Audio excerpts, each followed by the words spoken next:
Hello दोस्तों, स्वागत है आपका my YouTube channel one exam SK में। ठीक है फ्रेंड्स, आज हम उत्तराखंड के 40 एमसीक्यूज़ पर बात करेंगे जो कि आगामी एग्ज़ाम के लिए काफ़ी इंपॉर्टेंट है। ठीक है फ्रेंड्स, और जिसने भी हमारी प्रीवियस वीडियो नहीं देखी हो वो प्लेलिस्ट में जाके प्रीवियस वीडियो देख सकते हैं।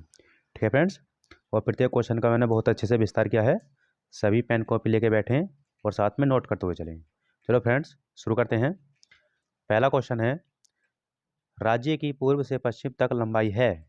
इसका सही आंसर आ जाएगा ऑप्शन नंबर ए। ठीक है, 358 किलोमीटर। ठीक है, यानी कि अपना राज्य है, ठीक है, पूर्व और पश्चिम। ठीक है, पूर्व पश्चिम के अनुसार कितनी लंबाई आ जाएगी? 358 किलोमीटर। ठीक है, उत्तर से दक्षिण जाएगी तो कितनी आएगी? बताओ, उत्तर से दक्षिण। उत्तर से दक्षिण आएगी 320 किलोमीटर। ठीक है फ्रेंड्स, पूछ जाए कि उत्तराखंड का कुल क्षेत्रफल कितना है।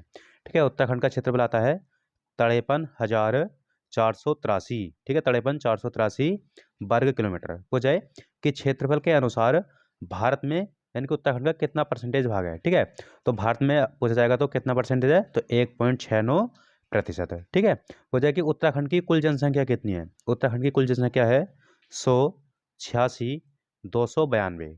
ठीक है, यानी कि 1,86,292 व्यक्ति निवास करते हैं। ठीक है, जनसंख्या निवास करते हैं कहाँ पर? उत्तराखंड में।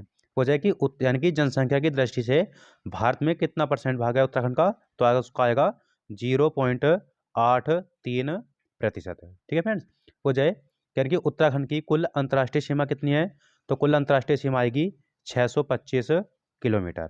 कितनी है? 625 किलोमीटर, जिसमें से चीन और तिब्बत से कितनी मिलती है? चीन तिब्बत से मिलती है 350 किलोमीटर। और नेपाल से कितनी मिलती है? नेपाल से मिलती है 275 किलोमीटर। ठीक है फ्रेंड्स, हो जाएगी सर्वाधिक यानी कि अंतर्राष्ट्रीय सीमा वाला जनपद कौन सा है राज्य का, तो वो आता है पिथौरागढ़। ठीक है, पिथौरागढ़। ये पूछा जाए कि उत्तराखंड का एकमात्र जनपद जो दो देशों की सीमा को स्पर्श करता है, तो वही पिथौरागढ़ आएगा। किस किस से? चीन से और नेपाल से। ठीक है फ्रेंड्स, अगला क्वेश्चन है, राज्य में स्थापित सबसे नया नगर निगम है। ठीक है फ्रेंड्स, आपको बताया है कि वर्तमान में उत्तराखंड में कुल कितने नगर निगम हैं? 9। ठीक है, और राज्य में जो सबसे नया नगर निगम है वो कौन सा बना है? श्रीनगर। ठीक है, श्रीनगर नगर निगम कब बना था बताओ? ये बना था 31 दिसंबर 2021 को। ठीक है फ्रेंड्स, इसे मिला के कुल नगर निगम कितने हो गए उत्तराखंड में? तो हो गए अपने 9। ठीक है फ्रेंड्स, अब यानी कि जो 9 के 9 नगर निगम थे उनके बारे में देख लेते हैं कि कब कब स्थापित हुए थे और कौन कौन से नगर निगम है। ठीक है फ्रेंड्स, देखो, नंबर 1 यानी कि पहला जो नगर निगम था वो कौन सा था? देहरादून। ठीक है, देहरादून नगर निगम था। इसकी स्थापना कब हुई थी? कहीं कहीं तो आते हैं इसकी 1998 और कहीं कहीं आती है 2003। ठीक है फ्रेंड्स, 2003 या फिर 1998 कौन सा नगर निगम बना था? देहरादून। उसके बाद हरिद्वार बना था। ठीक है, हरिद्वार। और फिर एक बना था हल्द्वानी। ठीक है, एक हल्द्वानी बना था। ये कब बने थे बताओ? ये बने थे 2011 में। ठीक है, हरिद्वार और हल्द्वानी 2011 में। ठीक है, उसके बाद आया था रुड़की। ठीक है, रुड़की बना था एक। एक बना था आपका रुद्रपुर। रुद्रपुर। और एक बना था काशीपुर। ठीक है, काशीपुर। काशीपुर कब बना था नगर निगम? रुड़की, रुद्रपुर और काशीपुर ये बने थे 2013 में। कब बने थे? 2013 में। ठीक है, उसके बाद बने थे ऋषिकेश। ठीक है, एक आया था ऋषिकेश और एक था तुम्हारा कोटद्वार। ठीक है, कोटद्वार। कोटद्वार ये नगर निगम कब बने थे? ये बने थे 2017 में। ठीक है फ्रेंड्स, और लास्ट में जो बना था तुम्हारा श्रीनगर बना था। कब बना था बताओ? ये बना था 31 दिसंबर 2021 को। ठीक है फ्रेंड्स, कुल कितने नगर निगम हो गए? 9। अगला क्वेश्चन है, महान हिमालय व मध्य हिमालय के बीच कौन सी रेखा गुजरती है। ठीक है फ्रेंड्स, यही पूछा जा सकता है कि महान हिमालय या मध्य हिमालय के बीच कौन सी रेखा स्थित है। इसका सही आंसर आ जाएगा, ठीक है, केंद्रीय भ्रंश रेखा। ठीक है, केंद्रीय भ्रंश रेखा पूछ जाए यानी कि महान हिमालय और ट्रांस हिमालय के बीच कौन सी रेखा स्थित है, तो वो आती है तुम्हारी सर्चर जोन। ठीक है, कौन सी आती है? Searcher zone. ठीक है फ्रेंड्स, अगला क्वेश्चन है, लहचारी किस जनजाति का नृत्य है। इसका सही आंसर आ जाएगा ऑप्शन नंबर ए, थारू।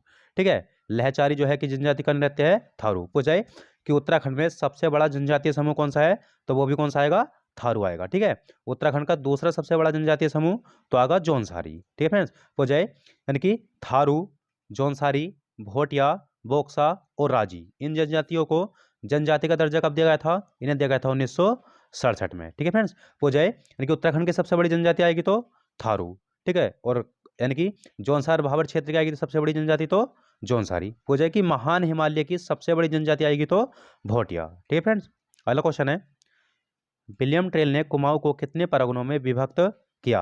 इसका सही आंसर आ जाएगा ऑप्शन नंबर ए। ठीक है, कितने परगनों में विभक्त किया था? 26 परगनों में। ठीक है फ्रेंड्स, यानी कि आप पूछा जाए कि यानी कि ब्रिटिश शासन का यानी कि वास्तविक कमिश्नर कौन था उत्तराखंड में? तो विलियम ट्रेल ही थे। ठीक है, और पूछा जाए यानी कि कुमाऊं का प्रथम कमिश्नर कौन था? कुमाऊं का प्रथम कमिश्नर था ई गार्डनर। ठीक है, कौन थे? ई गार्डनर थे। ठीक है, कब बने थे? ये बने थे 3 मई 1815 में। ठीक है, 3 मई 1815 में। ठीक है, उसके बाद कमिश्नर कौन बने थे?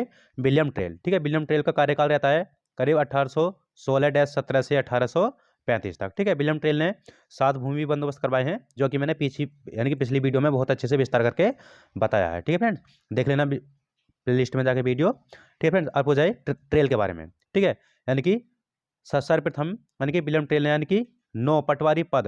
ठीक है, पटवारी पद किसने सृजित किए थे?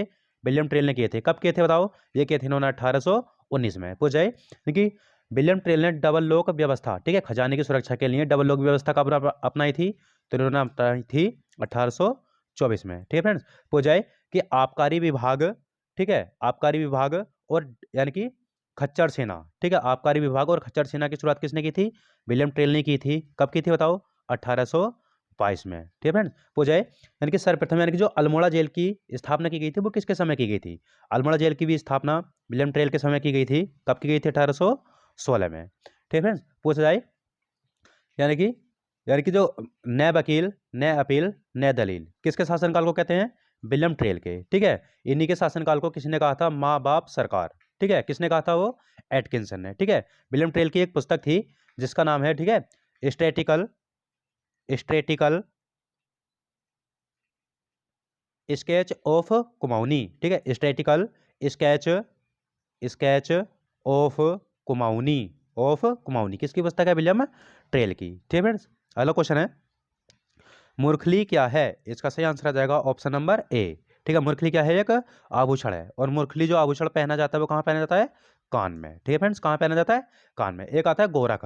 ठीक है, गोरख आभूषण भी कहाँ पहना जाता है? कान में। और ये किसके द्वारा पहना जाता है? तो पुरुषों द्वारा। ठीक है फ्रेंड्स, अगला क्वेश्चन है खटीमा गोलीकांड कब हुआ था? इसका सही आंसर आ जाएगा ऑप्शन नंबर ए। ठीक है, 1 सितंबर 1994 में। ठीक है फ्रेंड, खटीमा गोलीकांड कब हुआ था? 1994 में, यानी कि पृथक राज्य की मांग के लिए, ठीक है, आंदोलन हुए थे और कांड भी हुए थे जिसमें कुछ शहीद भी हुए थे। ठीक है, अब हम खटीमा गोलीकांड हुआ था 1 सितंबर 1994 में। इसमें जो शहीद हुए थे वो कौन कौन से हुए थे? इन्हें लिखो। प्रताप सिंह, ठीक है, एक थे प्रताप सिंह थे, धर्मानंद भट्ट थे, भगवान सिंह शिरोला थे, परमजीत सिंह और सलीम अहमद। ठीक है, ये सभी शहीद किसके थे? खटीमा गोलीकांड के। पूछ जाए कि मसूरी कांड कब हुआ था? मसूरी कांड हुआ था 2 सितंबर 1994 में। ठीक है, मसूरी कांड 2 सितंबर 1994 में हुआ था। कहाँ हुआ था? मसूरी, मसूरी देहरादून में। ठीक है, और मसूरी कांड में जो शहीद थे वो कौन कौन थे? एक तो थी तुम्हारी हंसा धनई, ठीक है, हंसा धनई थी, बेलमती चौहान थी, बेलमती चौहान, और उसके बाद मदन मोहन मामगाई थी। ठीक है, और एक पुलिस उपाधीक्षक भी थे जिनका नाम था उमाकांत त्रिपाठी। ठीक है फ्रेंड्स, इसके बाद एक कांड और हुआ था जिसका नाम था मुजफ्फरनगर कांड। ठीक है, मुजफ्फरनगर कांड कह दो या फिर रामपुर तिराहा कांड। वो हुआ था 2 अक्टूबर 1994 में। कब हुआ था? 2 अक्टूबर 1994 में। ठीक है फ्रेंड्स, एक हुआ था श्रीयंत्र टापू कांड। ठीक है, श्रीयंत्र टापू कांड हुआ था 10 नवंबर 1995 में। ठीक है, श्रीयंत्र टापू कांड में कौन कौन से युद्ध थे? एक राजेश रावत थे और एक थे तुम्हारे यशोधर बैंजवाल। ठीक है फ्रेंड्स, इसका सही आंसर क्या जाएगा कि खटीमा गोलीकांड का हुआ था 1 सितंबर 1994 में। अगला क्वेश्चन है नंदा राजात नंदा राजात यात्रा के प्रथम व अंतिम पड़ाव कौन से हैं? इसका सही आंसर आ जाएगा ऑप्शन नंबर ए।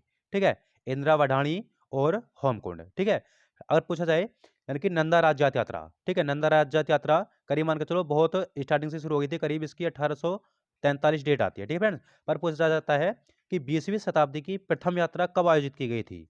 तो ये की गई थी 1905 में। ठीक है, 20वीं शताब्दी की प्रथम नंदा राज्यात यात्रा कब आयोजित हुई थी? तो 1905 में। प्रत्येक 12 वर्ष बाद आयोजित होती है। कौन सी यात्रा? नंदा राज्यात यात्रा। ठीक है फ्रेंड्स, और इस यात्रा की शुरुआत जो होती है वो कहाँ से होती है? ठीक है, चमोली का आता है एक गाँव कांशुंगा गाँव। ठीक है, कौन सा आता है? कांशुआ गांव आता है, और कांशुआ गांव में एक पड़ता है स्थान नोटी। ठीक है, कहाँ से होती है? कांशुआ गांव के नोटी से शुरू होती है और कहाँ तक जाती है लास्ट में? होमकुंड तक। ठीक है, होमकुंड भी कहाँ पड़ता है? चमोली में। ठीक है फ्रेंड्स, कहाँ पड़ता है? चमोली में। पूछ जाए यानी कि जो नंदा राज्यात यात्रा की कुल दूरी है वो कितनी है? ठीक है, इसकी कुल दूरी आती है 280 किलोमीटर। ठीक है, और कितने दिन में कंप्लीट होती है? ये होती है 19 से 20 दिन में पूरी। ठीक है फ्रेंड्स, पूछ जाए कि नंदा राज्य यात्रा का प्रथम पड़ाव इंदिरा बडानी और अंतिम कौन सा आ जाएगा? ठीक है, होमकुंड। ठीक है, आपको पता होना चाहिए कि नंदा राज्य यात्रा में एक 4 सींग वाला मेंढा, ठीक है, जैसे कहते हैं बकरा, यानी कि वो आगे आगे चलता है और वो होमकुंड के बाद फिर अकेला आगे जाता है। ठीक है फ्रेंड्स, अब पूछा जाए यानी कि अंतिम बार जो नंदा राज्य यात्रा आयोजित की गई थी वो कब की गई थी? ठीक है, ये की गई थी 18 अगस्त 18 अगस्त से 6 सितंबर 18 अगस्त से 6 सितंबर 2014 में। ठीक है फ्रेंड्स, और अब 12 वर्ष और जोड़ लो तो कब आयोजित होगी? तो 2026 में। ठीक है फ्रेंड्स, अगला क्वेश्चन है उत्तराखंड की 10 की जनसंख्या वृद्धि दर का प्रतिशत है? इसका सही आंसर आ जाएगा ऑप्शन नंबर बी। ठीक है, यानी कि उत्तराखंड की जो 10 की वृद्धि दर है वो कितनी है तुम्हारी? यानी कि 18.80। ठीक है, कहीं कहीं 18.80 आता है, कहीं कहीं 18.81 आ जाता है। ठीक है फ्रेंड, अब हो जाए कि भारत की जो 10 की वृद्धि दर है वो कितनी है? ठीक है, भारत की 10 की वृद्धि दर आती है 17.71%। ठीक है फ्रेंड्स, और उत्तराखंड की कितनी आती है? 18.80%। अगला क्वेश्चन है 1563 में किस चंद शासक ने अपनी राजधानी चंपावत से अल्मोड़ा स्थानांतरित की? ठीक है फ्रेंड्स, आपको पता होना चाहिए कि चंपावत जो राजधानी बनाई थी सर्वप्रथम वो किसने बनाई थी? सोमचंद ने। ठीक, किसने बनाई थी? सोमचंद ने, क्योंकि यही तुम्हारे चंद वंश के संस्थापक थे और इन्होंने यानी कि किसकी स्थापना की थी? चंपावत की, चंपावत नगर की। ठीक है, कुमाऊं का प्रथम नगर भी कौन कहलाता है? चंपावत। ठीक है, और चंपावत से जो राजधानी स्थानांतरित की थी कहां पर? अल्मोड़ा में। वो किसने की थी? ये की थी ऑप्शन नंबर बी। ठीक है, कल्याण चंद ने। इसका ही नाम आता है बालो कल्याण चंद। ठीक है, क्या आता है? बालो कल्याण चंद। ठीक है, बालो कल्याण चंद भीष्मचंद के पुत्र थे। ठीक है, एक तरह के यानी कि दत्तक पुत्र थे, इन्होंने गोद लिया था इसे। ठीक है, यानी कि जो अगर पूछा जाए कि अल्मोड़ा नगर की स्थापना किसने की थी, तो वो की थी अल्मोड़ा नगर की स्थापना भीष्मचंद ने। कब की थी?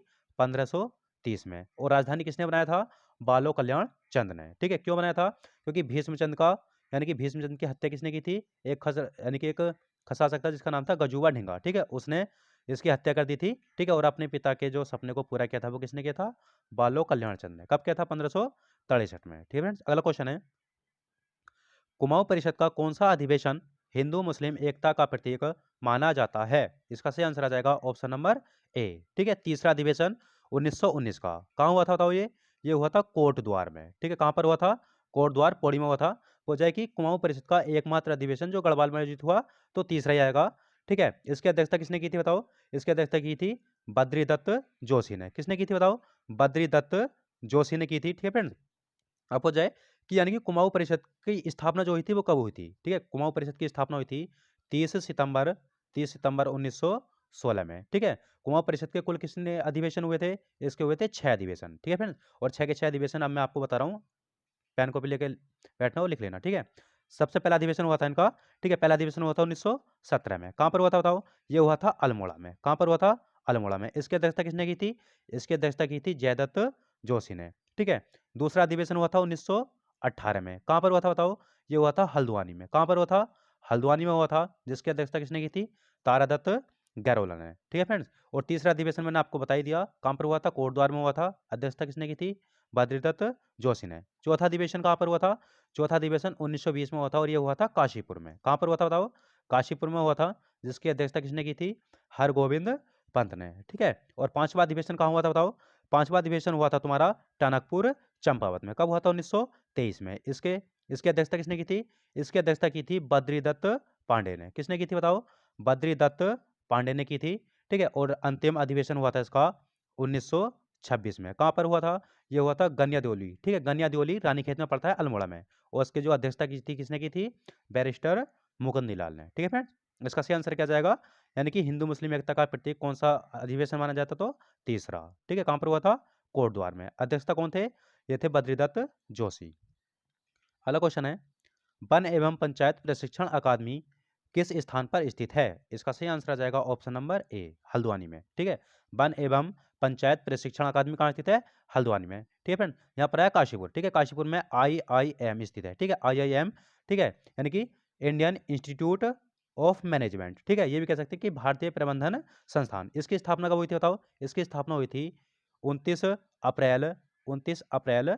ठीक है, 29 अप्रैल 2011 में। ठीक है, 29 अप्रैल 2011 में किसकी स्थापना हुई थी बताओ?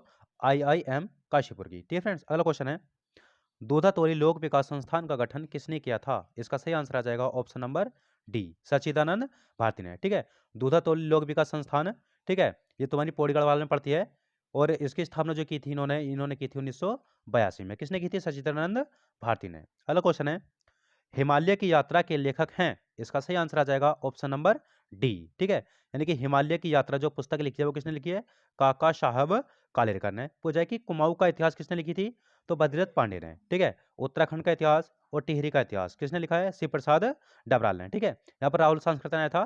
ठीक है, एक आया था कि हिमालय परिचय कुमाऊं और गढ़वाल किसने लिखा था?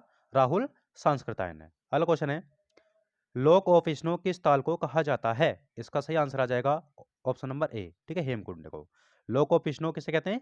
हेमकुंड को। आपको पता चाहिए हेमकुंड 7 पहाड़ियों से घिरा हुआ है। ठीक है, कितनी पहाड़ियों से घिरा हुआ है? 7 पहाड़ियों से। पूछा कि हेमकुंड की जो खोज की गई थी वो कब की थी?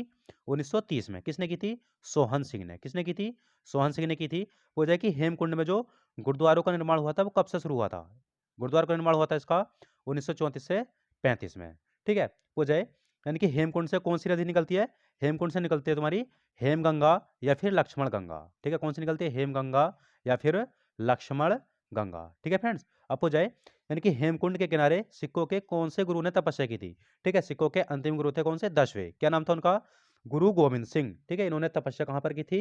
हेमकुंड में। ठीक है फ्रेंड्स, अगला क्वेश्चन है, देवभूमि मुस्कान योजना किससे संबंधित है? इसका सही आंसर आ जाएगा ऑप्शन नंबर ए। ठीक है, स्वास्थ्य से। देवभूमि मुस्कान योजना किससे संबंधित है? स्वास्थ्य से। पूछे कि देवभूमि मुस्कान योजना की शुरुआत कब हुई थी? इसकी शुरुआत हुई थी 2009 में। अगला क्वेश्चन है, आज का पहाड़ नामक समाचार पत्र कहां से प्रकाशित होता था? इसका सही आंसर आ जाएगा ऑप्शन नंबर ए, पिथौरागढ़ से। ठीक है, आज का पहाड़ आ जाए या फिर मध्य पहाड़ आ जाए। ठीक है, आज का पहाड़ मध्य पहाड़ कहां से प्रकाशित होता था? पिथौरागढ़ से। ठीक है फ्रेंड्स, अगला क्वेश्चन है, जिला ब्रिटिश गढ़वाल का निर्माण कब किया गया था?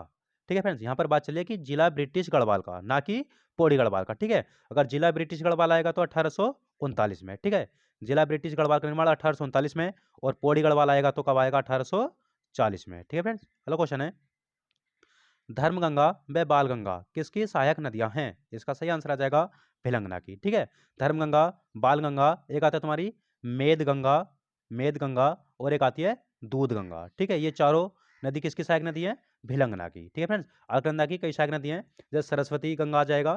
ठीक है, सरस्वती नदी आएगा, सरस्वती और अलकनंदा का संगम केशव प्रयाग। ठीक है, उसके बाद तुम्हारा आता है, ठीक है, विष्णु गंगा, जिसे कहते हैं पश्चिमी धौली गंगा, उस पर बनता है तुम्हारा विष्णु प्रयाग। ठीक है, उसके बाद आता है तुम्हारा यानी कि नंदाकिनी मिलती है तो नंद प्रयाग बनता है, पिंडर मिलेगी तो कर्णप्रयाग बनेगा। ठीक है, और मंदाकिनी मिलेगी तो रुद्रप्रयाग बनेगा, और भागीरथी मिलेगी तो अलकनंदा में कौन सा बनेगा? देवप्रयाग। और देवप्रयाग से ही यानी कि जो भागीरथी को क्या नाम देते हैं? गंगा नाम देते हैं। क्या नाम देते हैं? गंगा। ठीक है फ्रेंड्स, अगला क्वेश्चन है, कड़वाश्रम में यानी कि कड़वाश्रम किस नदी के तट पर स्थित है? ठीक है फ्रेंड्स, कड़वाश्रम किस नदी के तट पर स्थित है? इसका सही आंसर आ जाएगा ऑप्शन नंबर ए। ठीक है, मालिनी नदी के किनारे। पूछा है कि दुष्यंत और शकुंतला का प्रेम प्रसंग किस आश्रम से जुड़ा है? तो कड़वाश्रम से। ठीक है, कड़वाश्रम से। पूछा है कि कड़वाश्रम को कालिदास ने क्या कहा था? ठीक है, कड़वाश्रम को कालिदास ने कहा था किसलय प्रदेश। ठीक है, क्या कहा था? किसलय प्रदेश। ठीक है, क्या कहा था? किसलय प्रदेश कहा था किसने? कालिदास ने। ठीक है, अभिज्ञान शकुंतलम की रचना कालिदास ने कहाँ की थी? कड़वाश्रम में ही की थी। ठीक है, और कड़वाश्रम में किसका जन्म हुआ था? यानी कि अपने भारत का नाम जिसके नाम पर पड़ा था, भरत। ठीक है, उनका जन्म भी कहाँ पर हुआ था? कड़वाश्रम में ही हुआ था। ठीक है फ्रेंड्स, अगला क्वेश्चन है, तुरी और रणसिंघा किस प्रकार के वाद्य यंत्र हैं? इसका सही आंसर आ जाएगा ऑप्शन नंबर बी। ठीक है, सुशीर वाद्य यंत्र। यानी कि सुशीर वाद्य यंत्र किसे कहते हैं? यानी कि जो फूंक से, ठीक है, बजाए जाते हैं। ठीक है, और तुरी और रणसिंघा किसके अंतर्गत आएंगे? सुशीर वाद्य यंत्र के। ठीक है फ्रेंड्स, अगला क्वेश्चन है, झोड़ा नृत्य को पिथौरागढ़ में क्या कहते हैं? इसका सही आंसर आ जाएगा हुएनी। ठीक है, झोड़ा नृत्य को पिथौरागढ़ में क्या कहते हैं? हुएनी। अगला क्वेश्चन है, थमारी कुंड किस जनपद में स्थित है? इसका सही आंसर आ जाएगा ऑप्शन नंबर ए, पिथौरागढ़ में। ठीक है, थमारी कुंड कहाँ स्थित है? पिथौरागढ़ में। अब वसुंधरा कुंड कुंड पूछा जाएगा तो चमोली में। ठीक है फ्रेंड्स, अब पूछा जाएगा कि भोरी अमोला कुंड। ठीक है, भोरी अमोला कुंड तो आएगा रुद्रप्रयाग में। ठीक है, थमारी कुंड पिथौरागढ़ में। अगला क्वेश्चन है, ऊटी बैंक डकैती कांड से संबंधित व्यक्ति हैं? इसका सही आंसर आ जाएगा ऑप्शन नंबर ए। ठीक है, बच्चूलाल भट्ट। ठीक है, ऊटी बैंक कांड कहाँ हुआ था बताओ? ये हुआ था तमिलनाडु में। ठीक है, तमिलनाडु में हुआ था। कब हुआ था? 1933 में। और इसमें जो जुड़े हुए थे अपने उत्तराखंड के क्रांतिकारी वो कौन थे? बच्चूलाल भट्ट। ठीक है, इन्हें दूसरा गढ़वाली भी कहा जाता था। ठीक है फ्रेंड्स, अगला क्वेश्चन है, किसके शासनकाल को कुमाऊं का स्वर्णकाल कहा जाता है? इसका सही आंसर आ जाएगा ऑप्शन नंबर ए, जगतचंद।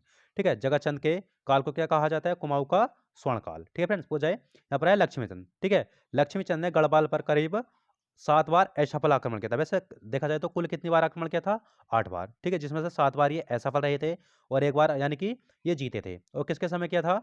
ये किया था इन्होंने मानसाह के समय। ठीक है फ्रेंड्स, और पूछा जाए यानी कि जो तुम्हारा यानी कि गढ़वाल पर प्रथम जो आक्रमण किया था किस चंद शासक ने किया था? वो क्या था तुम्हारा?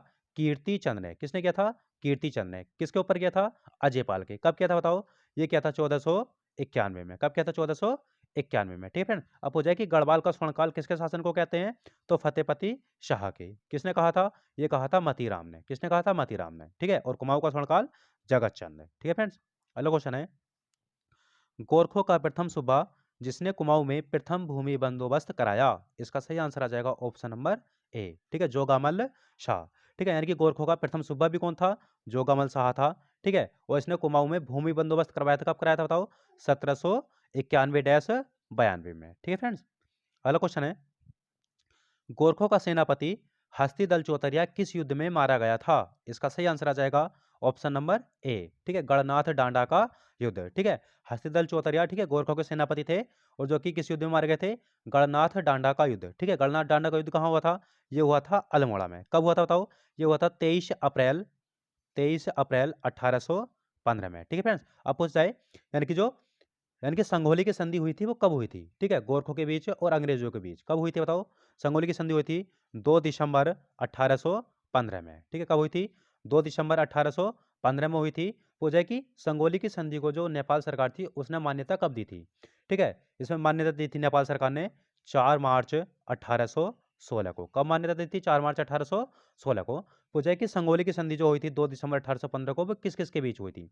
वो हुई थी गजराज मिश्र व कर्नल ब्रेडशॉ के बीच। ठीक है फ्रेंड्स, एक संधि और हुई थी, वो हुई थी आपकी 27 अप्रैल 27 अप्रैल 1815 में। ठीक है, 27 अप्रैल 1815 में हुई थी, जिसका नाम था अल्मोड़ा की संधि। ठीक है, अल्मोड़ा की संधि हुई थी। ठीक है, यानी कि इसी संधि के तहत जो गोरखे थे वो अल्मोड़ा छोड़कर या कुमाऊं छोड़कर अपने देश चले गए थे। ठीक है फ्रेंड्स, और जो ये अल्मोड़ा की संधि हुई थी वो किस किस के बीच हुई थी? वो हुई थी ई गार्डनर व बमशाह के। यही पूछा जाता है कि गोरखों का अंतिम सूबा यानी कि अंतिम कुमाऊं सूबा कौन था? तो बमशाह चौतरिया। ठीक है फ्रेंड्स, और प्रथम कमिश्नर कौन बने थे? ई गार्डनर। अगला क्वेश्चन है 28। अगला क्वेश्चन 28वां क्वेश्चन, 3 मई 1815 को कुमाऊं का प्रथम कमिश्नर किसे नियुक्त किया गया था? जैसे फ्रेंड्स मैंने अभी बता दिया कि कौन सी संधि हुई थी। ठीक है, अल्मोड़ा की संधि हुई थी। कब हुई थी? ये हुई थी 27 अप्रैल 1815 में। ठीक है, किस किस के बीच हुई थी? ए गार्डनर और बमशाह के बीच। ठीक है, इसी संधि के तहत यानी कि जो गोरखे थे वो कुमाऊं या अल्मोड़ा छोड़कर चले गए थे और यानी कि जो प्रथम कुमाऊं कमिश्नर नियुक्त करे गए थे वो कौन थे? वो थे तुम्हारे ई गार्डनर। ठीक है फ्रेंड्स, और ये कब बने थे? 3 मई 1815 में। दूसरे कमिश्नर कौन थे? तो विलियम ट्रेल। ठीक है फ्रेंड्स, और रैमजे जो थे कौन से नंबर के कमिश्नर थे? ये 6वें कमिश्नर थे। ठीक है फ्रेंड्स, अगला क्वेश्चन है 1824 में ट्रेल द्वारा सरकारी खजाने पर नियंत्रण रखने हेतु कौन सी व्यवस्था अपनाई गई थी? इसका सही आंसर आ जाएगा डबल लॉक व्यवस्था। ठीक है फ्रेंड्स, यानी कि खजारी यानी कि सरकारी खजाने का नियंत्रण के लिए ठीक है व्यवस्था अपनाई थी। कौन सी? डबल लॉक व्यवस्था। किसने अपनाई थी? विलियम ट्रेल ने। कब अपनाई थी बताओ? इन्होंने अपनाई थी 1824 में। पूछा है यानी कि विलियम ट्रेल ने साल वृक्ष पर यानी कि साल वृक्ष की कटान पर कब प्रतिबंध लगाया था? इन्होंने लगाया था 1826 में। ठीक है, सर्वप्रथम सस्पेंशन यानी कि नदी पर सस्पेंशन पुल यानी कि झूला पुल का जो निर्माण किया गया था विलियम ट्रेल के समय ही किया गया था। कब किया गया था? 1829 में। ठीक है फ्रेंड्स, और इनका अंतिम भूमि बंदोबस्त कब कराया था इन्होंने? 1833 में। ठीक है फ्रेंड्स, अब हो जाए यानी कि जो मुंसिफ की नियुक्ति की थी वो किसने की थी? विलियम ट्रेल ने की थी। कब की थी? 1829 में। ठीक है फ्रेंड्स, इसमें आया देखो आबकारी विभाग की स्थापना भी विलियम ट्रेल ने की थी। कब की थी? 1822 में। खच्चर सेना की भी शुरुआत किसने की थी? विलियम ट्रेल ने। कब की थी? 1822 में। राजस्व पुलिस व्यवस्था का जनक माना जाएगा तो विलियम ट्रेल। ठीक है, और राजस्व पुलिस व्यवस्था जो लागू हुई थी वो किसके समय हुई थी? हेनरी रैमजे के। कब हुई थी? 1874 में। ठीक है फ्रेंड्स, अगला क्वेश्चन है तराई जिले का गठन किया गया है? इसका सही आंसर है ऑप्शन नंबर सी। ठीक है, तराई जिले का गठन कब हुआ था? 1842 में। अगला क्वेश्चन है 17 सितंबर 1857 को 1000 सैनिकों ने काले खां के नेतृत्व में उत्तराखंड के किस स्थान पर कब्जा कर लिया था? इसका सही आंसर आ जाएगा ऑप्शन नंबर सी। ठीक है, हल्द्वानी पर। ठीक है, यानी कि 17 सितंबर 1857 को, ठीक है, 1000 सैनिक थे और उसका नेतृत्व कौन कर रहे थे? काले खां, ठीक है। और किसने भेजा था? बरेली के नवाब ने भेजा था, कहाँ पर? हल्द्वानी पर अधिकार करने के लिए, ठीक है फ्रेंड। और उसके बाद ही यानी कि अंग्रेजों ने भी, ठीक है, इन्हें परास्त करके और हल्द्वानी को अपने कब्जे में ले लिया था, ठीक है, ब्रिटिशों ने। अगला क्वेश्चन है, 1802 में लॉर्ड बेलीजली ने किसको कुमाऊं की जलवायु, जंगल एवं परिस्थितियों का संकलन करने के लिए भेजा था? ठीक है, लॉर्ड बेलीजली ने भेजा था, कब भेजा था बताओ? 1802 में। और जो कौन व्यक्ति आए थे जो कुमाऊं की जलवायु, जंगल एवं परिस्थितियों का संकलन करने के लिए आए थे? इसका सही आंसर आ जाएगा ऑप्शन नंबर बी, ठीक है। कौन आए थे? गोट महोदय, ठीक है फ्रेंड्स। अगला क्वेश्चन है, हैप्पी क्लब व हुक्का क्लब कहाँ स्थित है? इसका सही आंसर आ जाएगा ऑप्शन नंबर बी, ठीक है, अल्मोड़ा में। हैप्पी क्लब की स्थापना कब हुई थी? हैप्पी क्लब की बात आएगी तो 1903 में स्थापना हुई थी। किसने की थी? जीबी पंत, ठीक है, गोविंद बल्लभ पंत ने की थी। और पूछा है कि हुक्का क्लब की स्थापना कब हुई थी? हुक्का क्लब की स्थापना हुई थी 1906 में। किसने की थी? चिरंजी लाल शाह ने, ठीक है। और दोनों ही हैप्पी क्लब और हुक्का क्लब कहाँ स्थित है? अल्मोड़ा में। अगला क्वेश्चन है, उत्तराखंड में अधिकांश वर्षा किस मानसून से होती है? इसका सही आंसर आ जाएगा ऑप्शन नंबर बी, ठीक है, बंगाल की खाड़ी मानसून से, ठीक है। अगर पूछा जाए कि भारत में सर्वाधिक जो वर्षा होती है वो किस मानसून से होती है? वो होती है दक्षिण पश्चिम मानसून से। और उत्तराखंड में जो सर्वाधिक वर्षा होती है तो वो कहाँ से होती है? बंगाल की खाड़ी वाले मानसून से, ठीक है फ्रेंड। अगला क्वेश्चन है, निम्न में कौन सुमेलित नहीं है? ठीक है, हमें यहाँ बताना कि कौन सुमेलित नहीं है, ठीक है फ्रेंड्स, कौन सुमेलित नहीं है। अब इसमें देखो, कामेट पर्वत, ठीक है, कामेट पर्वत उत्तराखंड का दूसरा सबसे ऊंचा पर्वत है, जिसकी ऊंचाई है यानी कि 77-56 मीटर, ठीक है फ्रेंड्स, ये सही है बिल्कुल। ठीक है, त्रिशूल पर्वत 71-20 मीटर, ये भी सही है बिल्कुल।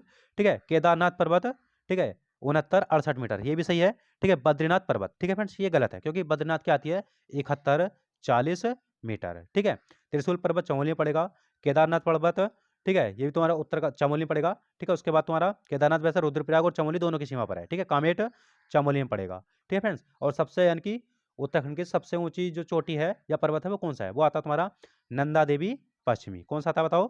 नंदा देवी पश्चिमी आता है, जिसकी ऊंचाई है 78-17 मीटर, ठीक है, 78-17 मीटर, ठीक है फ्रेंड्स। इसका यानी कि कौन सम्मिलित नहीं है इसमें? तो बद्रीनाथ पर्वत, क्योंकि इसकी ऊंचाई है कितनी? 71-40 मीटर। अगला क्वेश्चन है, उत्तराखंड गाय को माता का दर्जा देने वाला प्रथम राज्य है, यह दर्जा कब दिया गया था? ठीक है फ्रेंड्स, हो जाए यानी कि जो गाय है, ठीक है, पशु, ठीक है, उसे यानी कि उत्तराखंड सरकार ने माता का दर्जा दिया है। और यानी कि भारत में भी कौन सा राज्य बन गया? प्रथम। और इसे जो मान्यता दी है उत्तराखंड सरकार ने, वो कब दी है?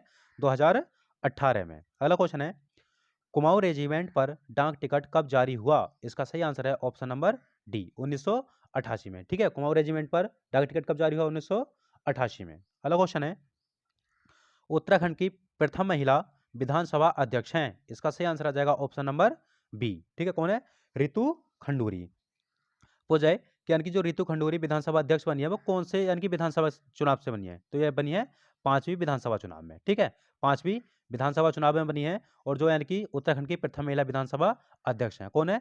रितु खंडूरी, ठीक है फ्रेंड्स। अगला क्वेश्चन है, निम्न में कौन सा जिला भूकंप जोन 4 में स्थित नहीं है? ठीक है फ्रेंड्स, पूछ जाए यानी कि उत्तराखंड में अगर कुल भूकंप जोन पूछी जाएगी तो कितनी है? यानी कि उत्तराखंड में आएंगी तो जोन 4 और जोन 5 है, ठीक है फ्रेंड, जोन 4 और जोन 5 किस में है?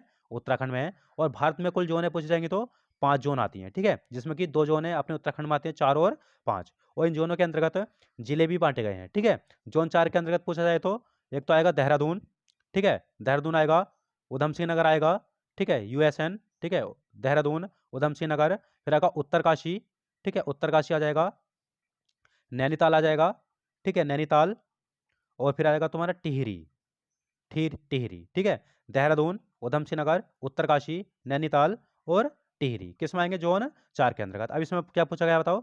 निम्न में कौन सा जिला भूकंप जोन 4 में स्थित नहीं है? मैंने टिहरी बता दिया, नैनीताल बता दिया आपको और उत्तरकाशी बता दिया, ठीक है। और रुद्रप्रयाग किस आएगा? ये आएगा जोन 5 के अंतर्गत, ठीक है। जोन 5 के अंतर्गत आते हैं तुम्हारे, एक तो आता है चमोली, ठीक है, फिर आता है तुम्हारा चंपावत, ठीक है, अल्मोड़ा, अल्मोड़ा, ठीक है, रुद्रप्रयाग, रुद्रप्रयाग और पिथौरागढ़ और बागेश्वर, ठीक है, किसके अंतर्गत आएंगे? जोन 5 के अंतर्गत। अगला क्वेश्चन है, और आज का अंतिम क्वेश्चन, उत्तराखंड की सबसे बड़ी प्राकृतिक आपदा थी, इसका सही आंसर है ऑप्शन नंबर सी, ठीक है, केदारनाथ आपदा।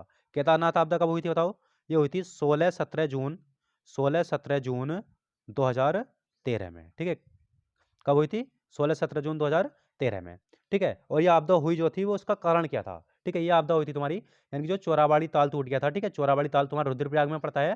ठीक है, चोराबाड़ी ताल के टूटने से जो मंदाकिनी नदी का जल प्रवाह था वो अधिक बढ़ गया था। ठीक है फ्रेंड्स, उसी के कारण यानी कि ये त्रासदी हुई थी या आपदा आई थी। ठीक है, हो जाए, यानी कि जो केदारनाथ आपदा में राहत के लिए जो भारतीय सेना ने, ठीक है, ऑपरेशन चलाया था वो कौन सा था? ठीक है, उसका ऑपरेशन नाम था ऑपरेशन सूर्या होप। क्या नाम था? Operation operation Surya hope. क्या था? Operation Surya hope. किसने चलाया था? भारतीय सेना ने। ठीक है, आपको जाए, यानी कि उत्तराखंड, यानी कि जब केदारनाथ आपदा आई थी, यानी केदारनाथ में जो पूजा अर्चना बंद की गई थी वो कितने दिन तक हुई थी? वो हुई थी तुम्हारी 86 दिन तक। ठीक है, केदारनाथ में पूजा अर्चना बंद रही थी। ठीक है, गंगोत्री का मार्ग, गंगोत्री का मार्ग बताओ क्या दिन बंद रहा था? गंगोत्री का मार्ग रहा था तुम्हारा करीब 98 दिन बंद। ठीक है, और यमुनोत्री का मार्ग रहा था तुम्हारा 103 दिन बंद। ठीक है फ्रेंड्स, और यानी कि सीबीएसई बोर्ड ने एक पाठ्यक्रम भी बनाया है केदारनाथ आपदा के ऊपर, जिसका नाम है disaster in Uttarakhand rain of terror. क्या नाम है? यानी कि disaster in Uttarakhand rain of terror. ठीक है फ्रेंड्स, अब हो जाए, यानी कि जब केदारनाथ आपदा आई थी तो मंदाकिनी नदी की लंबाई में कितनी बढ़ोतरी हुई थी? तो वो हुई थी तुम्हारी 5 किलोमीटर की। ठीक है, कितनी हुई थी? 5 किलोमीटर की। ठीक है फ्रेंड्स, आज के लिए बहुत है। मैंने आपको 40 इंपॉर्टेंट क्वेश्चन करवाए थे और प्रत्येक क्वेश्चन का मैंने बहुत अच्छे से व्याख्या भी की है। ठीक है फ्रेंड्स, जिसने चैनल को लाइक शेयर सब्सक्राइब नहीं किया हो वो जरूर करे, और हमारी प्रीवियस वीडियो जरूर देखें, क्योंकि हर प्रत्येक वीडियो मैंने ऐसे ही विस्तार से समझाकर बताई है। ठीक है फ्रेंड्स, आज के लिए बहुत है। जय भारत, जय उत्तराखंड।